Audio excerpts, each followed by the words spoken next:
बहुत सारे previous year के पेपर भी लिया है। आपको थोड़ा सा अपना इंट्रोडक्शन दे देता हूँ कि ताकि आपको आइडिया मिल जाए कि आप जो पढ़ रहे हैं वो किससे पढ़ रहे हैं, ठीक है। और मैं आपको बता दूं कि मेरा जो नेम है वो शैलेंद्र है। शैलेंद्र सर आप बोल सकते हो या एसपी सर बोल, ठीक है। मैंने बी किया है, उसके बाद एमटेक भी किया है, ठीक है, सीपीएम से किया है। और मेरा सब्जेक्ट तो बहुत सारे फेवरेट सब्जेक्ट हैं, लेकिन फिलहाल आपके लिए जो पढ़ा रहा हूँ सर्वेइंग सब्जेक्ट, उसमें अगर एक्सपीरियंस की बात करेंगे तो कम से कम 12 इयर्स का एक्सपीरियंस है, जिसमें आप डिफरेंट डिफरेंट आपकी तरफ से अगर कोई क्वेश्चंस आ रहे हैं तो आप पूछ भी सकते हो, ठीक है। तो ये मेरा थोड़ा सा शॉर्ट डिटेल है। और मैं काफ़ी अगर मैं बोलूँ कि 12 ईयर से मेरा एक्सपीरियंस है, इसका मतलब मैं कॉलेज में एज ए असिस्टेंट प्रोफेसर हूँ, असिस्टेंट प्रोफेसर के रूप में वर्क कर रहा हूँ, ठीक है। तो आज का जो टॉपिक है हमारा वो है सर्वेइंग का जो लीनियर मेजरमेंट है उससे रिलेटेड हम बात करेंगे, ठीक है। सर्वेइंग का लीनियर मेजरमेंट, जिसमें आपको क्वेश्चंस अगर मैं बताऊं यहाँ पर तो आप देखोगे कि बहुत सारे डिफरेंट डिफरेंट क्वेश्चंस है। जैसे ऐसे टाइप का क्वेश्चन आया है, इस टाइप के क्वेश्चंस आ गए, ऐसे टाइप के क्वेश्चन, ये सारे क्वेश्चंस देखिए क्वेश्चन नंबर जो लिखा है ना वो क्वेश्चन नंबर पे ही आपके ये क्वेश्चन पूछे गए हैं, ठीक है। जैसे ये क्वेश्चन है, ये क्वेश्चन देख सकते हो, ये क्वेश्चन, ठीक है। इस टाइप के क्वेश्चंस, ऐसे टाइप के क्वेश्चन, ऐसे टाइप के क्वेश्चन, ऐसे टाइप के क्वेश्चन, ये सारे क्वेश्चन आप तभी कर पाओगे जब इसके वन बाय वन लेक्चर्स को आप अटेंड करेंगे। तो आपको ये सारे क्वेश्चंस ऑटोमेटिक समझ में आ जाएगा और आप आराम से इस क्वेश्चन को सॉल्व कर पाएंगे। बहुत ज़्यादा हार्ड भी नहीं है, ठीक है, और बहुत जो नहीं करेगा उसके लिए हार्ड भी हो सकता है, ठीक है। बात तो हम वही कर रहे हैं कि जिससे कि आपको आसान और आसानी तरीके से ये पूरी टॉपिक समझ में आ जाए, कि ताकि कोई उसमें दिक्कत ना हो, ठीक है। तो सर्वेइंग का मैं थोड़ा सा डेफिनेशन बता देता हूँ। हालांकि सर्वेइंग का जो बेसिक नॉलेज है ना, ये आपको अगर रहेगा तो फिलहाल, हालांकि इससे क्वेश्चन तो नहीं पूछा है, मैंने पूरे पेपर में दिया है, देखा है, पर फिर भी अगर बाय चांस हो सकता है कि प्रीवियस ईयर पेपर में नहीं पूछा है तो आगे भी क्वेश्चन नहीं पूछेगा, ऐसा कोई जरूरी नहीं है। लेकिन बेसिक इंट्रोडक्शन थोड़ा सा आपको बता देता हूँ। हालांकि अगर ऐसे टाइप के क्वेश्चन आएगा तो फिर डिटेल में भी समझाऊंगा इसको। फिलहाल के लिए तो सर्वेइंग होता क्या है। सर्वेइंग एक प्रकार की ऐसी आर्ट्स बोल सकते हो जो डिटरमाइन करता है क्या, पोजीशन को। जैसे मैं कहां पर हूं, मेरा पोजीशन को डिटरमाइन करेगा कि अर्थ से कितना ऊपर हूं या अर्थ के कितने नीचे हूं या अर्थ से कितने डिस्टेंस पे, मतलब यहां से अगर मुझे आपके जो डिस्टेंस हो वो पता करना हो, ये सारा कुछ हम इसके जरिए पता कर सकते हैं। यही पता करने को बोला जाता है सर्वेइंग, ठीक है।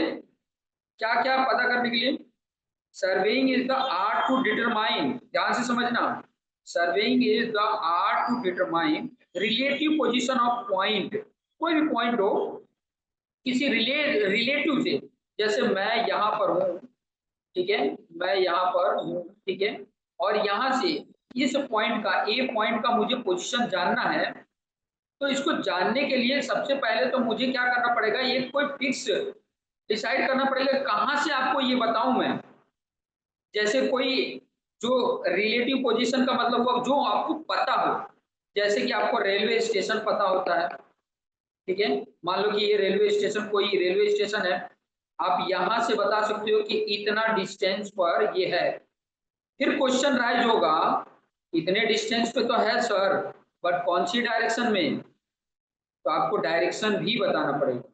ये प्रिंसिपल की बात आ जाएगी कि प्रिंसिपल आपको समझोगे कि कैसे किसी रिलेटिव पोजीशन को फाइंड आउट करते हैं, सर्वेइंग का प्रिंसिपल में आता है। तो मतलब ये अर्थ से कितना ऊपर है या अर्थ से कितना नीचे है या अर्थ पे कहां पर है, ये पोजीशन डिटरमाइन करने को ही बोला जाता है सर्वे। क्लियर। अभी इसके आगे मैं थोड़ा सा आपको इसको ना पर्पज को अगर मैं बताऊं, पर्पज, ठीक है। पर्पज बोलो, पर्पज से बेटर रहेगा, मैं नहीं ऐड किया हूँ। तो पर्पज तो बहुत सारे हैं, उसकी जगह पे मैं इसके प्रिंसिपल की बात करूंगा कि प्रिंसिपल आप जानो, प्रिंसिपल ऑफ सर्वे किस प्रिंसिपल पे काम करता है। जैसे हम लोग का कोई ना कोई सिद्धांत होता है जिस पे हम वर्क करते हैं, ठीक है। तो इसमें दो प्रिंसिपल पे वर्क करता है। एक तो ये करता है to work from whole to part. ये क्वेश्चन पूछता है हाँ एग्जाम में, कई बार ये पूछता है कि choose the correct principle of surveying, तो ऐसा भी ऑप्शन रहता है। और दूसरा जो है, इसका प्रिंसिपल ही बता रहा हूँ, to fix the position of the new point, कोई न्यू पॉइंट का पोजीशन फिक्स करना है, ठीक है। टू इंडिपेंडेंट प्रोसेस के थ्रू ही आप कोई न्यू अगर कोई पॉइंट है उसका पोजीशन अगर आपको पता करना है, तो कम से कम दो चीजें चाहिए, या तो दो लेंथ हो, या तो दो डायरेक्शन हो, या तो एक लेंथ एक डायरेक्शन हो। जैसे मैंने इसके प्रीवियस बताया कि अगर कोई पोजीशन मुझे पता करना है, उसके लिए मैं या तो बताऊंगा कि इतने लेंथ पे है, इतने डिस्टेंस पे है, या तो इस डायरेक्शन में। ये दो चीजों को लेकर हम किसी भी नए पॉइंट का पोजीशन बता सकते हैं। ये दो प्रिंसिपल पे काम करता है। इससे जुड़ी हुई जो इम्पोर्टेंट पॉइंट है वो है स्केल, जिससे रिलेटेड काफी क्वेश्चन पूछे गए हैं। उन क्वेश्चन, पहले तो स्केल समझेंगे कि स्केल होता क्या है। स्केल समझ में आ जाने के बाद इससे रिलेटेड कुछ रिप्रेजेंटेशन है कि स्केल को किस फॉर्म में रिप्रेजेंट करते हैं, और उसके बाद कुछ न्यूमेरिकल करेंगे। उसके बाद हम क्वेश्चंस को करेंगे कि ताकि हमें आइडिया मिल जाए कि ऐसे टाइप के क्वेश्चन होते हैं तो कैसे उसको सॉल्व करेंगे, ठीक है। तो आगे हम बढ़ते हैं, तो मैं आपको आगे स्केल के बारे में बताता हूं कि स्केल होता क्या है, ठीक है। स्केल क्या होता है, इसका अगर सिंपल सा मैं पहले तो फॉर्मूला लिखूं, तो डेफिनेशन आप खुद अपने आप बना सकते हो। स्केल होता है distance on map upon distance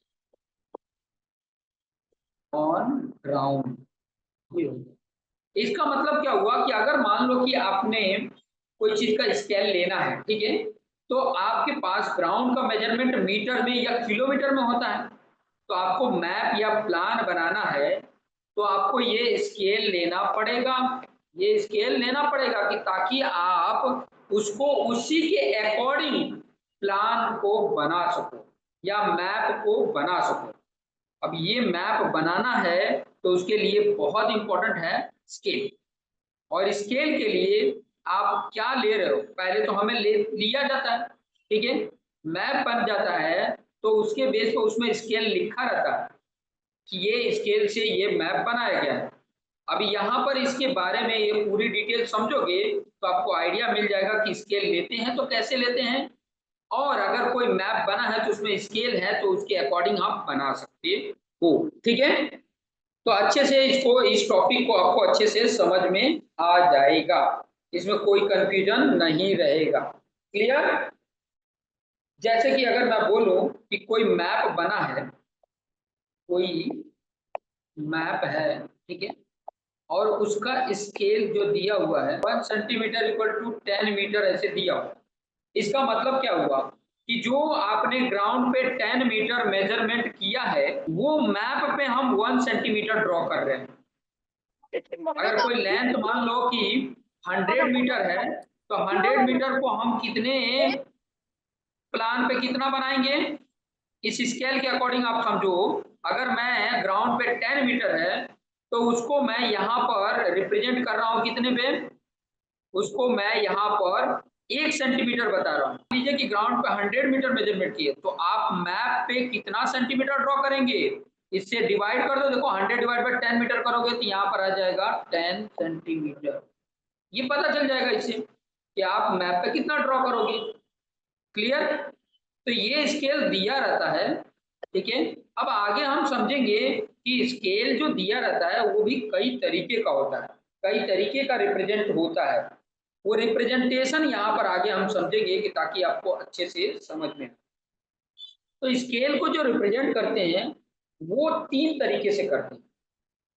पहला आपको बता रहा हूं जिसका नाम है इंजीनियर्स स्केल। जो एग्जाम्पल के तौर पे देखोगे तो अभी इसके प्रीवियस मैंने ये वाला जो बताया, ये जो आपके सामने है ये बताया और ये बताया, ये स्केल जो टाइप है वो कौन सा टाइप का है? इंजीनियर स्केल है। और जो दूसरा टाइप है वो भी मैं आपको समझाऊंगा, जिसका नाम है रिप्रेजेंटेटिव फ्रैक्शन, जिसको शॉर्ट में इसको आरएफ बोलते हैं। कई बार स्केल को आरएफ से भी डिनोट किया गया रहता है, इसको भी मैं आपको समझाऊंगा। और तीसरा जो है उसका नाम है ग्राफिकल रिप्रेजेंटेशन। ग्राफिकल रिप्रेजेंटेशन जिसमें हमें क्या करना पड़ता है? ग्राफिकल रिप्रेजेंटेशन का मतलब ग्राफिकल स्केल बोलो, ग्राफिकल स्केल यहाँ पे नाम देते हैं ग्राफिकल स्केल। ठीक है, तो ये ग्राफिकल स्केल या रिप्रेजेंटेटिव ये वाला तो अभी आपने ऊपर देख लिया कि इस टाइप का जो डिनोट करते हैं वो इंजीनियर स्केल होता है, और वैसे ही ड्रॉ करते ही हैं। ठीक है, जिस प्रकार से आपके पास प्लान का पेपर है और जिस प्रकार से अगर मान लो कि बड़ा कोई बड़े मेजरमेंट किलोमीटर में लिया है तो उसका स्केल उस तरीके से होगा। आरएफ को शॉर्ट में बता रहा हूँ, आरएफ जो है रिप्रेजेंटेटिव फ्रैक्शन, इसका भी सेम वही है, लेकिन अंतर क्या है वो बता रहा हूँ। डिस्टेंस ऑन मैप, मैप बोलो या तो प्लान बोलो, और नीचे डिस्टेंस ऑन ग्राउंड। बट इसमें अंतर सिर्फ ये होता है कि ये दोनों का यूनिट क्या हो जाता है, यहाँ पर दोनों ये एक तरह से बोला जाता है कि इसके दोनों का ये ऊपर की यूनिट जो है और नीचे का यूनिट जो होता है वो सेम होता है, जिसकी वजह से यूनिट कट जाता है और ये जो हो जाता है ये यूनिट लेस हो जाता है। इसका कोई भी यूनिट नहीं होता है, सेंटीमीटर या मीटर या किलोमीटर, ये यहाँ पर कुछ भी नहीं होता है, सिर्फ और सिर्फ वैल्यू होती है। जैसे एग्जाम्पल के तौर पे आपने इंजीनियर स्केल में क्या लिखा था? 1 सेंटीमीटर अपॉन 10 मीटर ये लिखा था। अब इसको आरएफ बनाना है, तो आरएफ में क्या करते हैं, ध्यान से समझना, ये बहुत काम देगा। अभी आपको जब क्वेश्चंस बताऊंगा तो वहां पे बहुत आपको हेल्प करेगा। ठीक है, आपको मैं क्वेश्चन पूछने का समय दूंगा, अभी फिलहाल के लिए मुझे थोड़ा सा कॉन्सेप्ट समझा लेने दो और कुछ क्वेश्चंस बता लेने दो, फिर मैं आपको पूछने का समय दूंगा कि आप अपने क्वेश्चंस को भी वन बाय वन करके, ठीक है, वन बाय वन करके आप पूछोगे। ठीक है, तो पॉइंट यहाँ था कि ये दोनों का सेम यूनिट कर दो, तो ऊपर जो है उसी का यूनिट आपने नीचे का भी कर देना।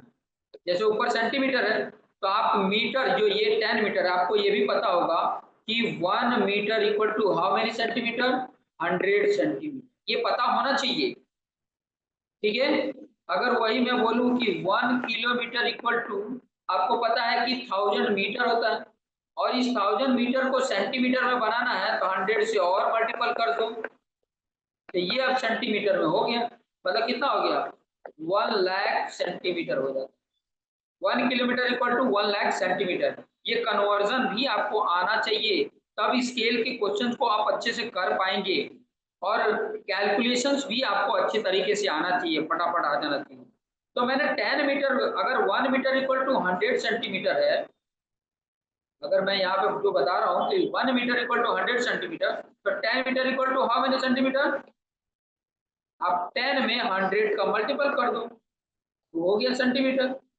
अब यहाँ पर थोड़ा समझो, नीचे क्या हो गया?